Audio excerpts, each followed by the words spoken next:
నమస్తే అండి. రాధామురళి ఛానల్కి స్వాగతం అండి. ఓం శ్రీ మహాగణాధిపతయే నమః. ఓం శ్రీ గురుభ్యో నమః. నమశివాయ చ నమశివాయ. ఐంకార హ్రీంకార రహస్యయుక్త శ్రీంకార గూఢార్థ మహావిభూత్య ఓంకారమర్మ प्रतिपादिनेभ्यां नमो नमः श्रीगुरुपादुकाभ्यां नमो नमः श्रीगुरुपादुकाभ्यां. శివానందలహరి 32వ శ్లోకమండి.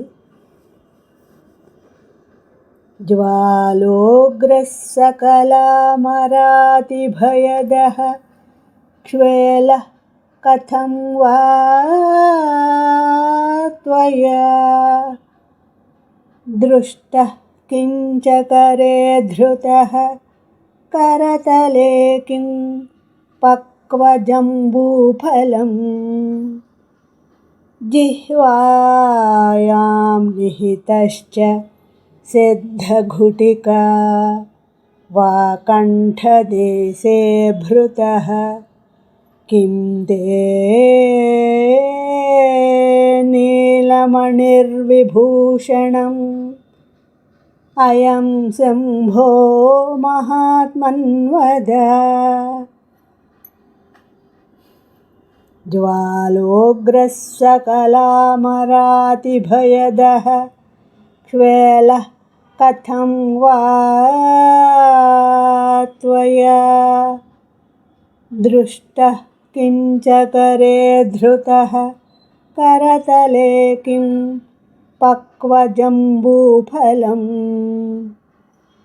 జిహ్వాయాం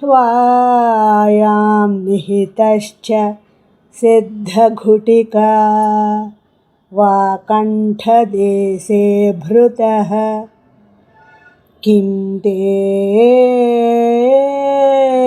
నీలమణిర్విభూషణం అయం శంభో మహాత్మన్వద. ఈ శ్లోకం యొక్క భావమండి.